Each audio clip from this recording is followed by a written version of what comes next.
fried mortadella, egg, and onion panini. Now that's what I'm talking about. In a world where Melbourne is so spoiled with so many paninis, I wanted to try something different today. Is that chili sauce?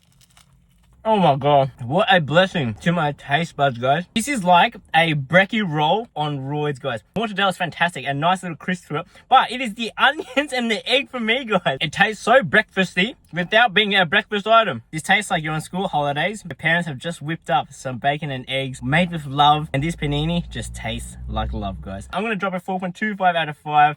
Definitely check them out.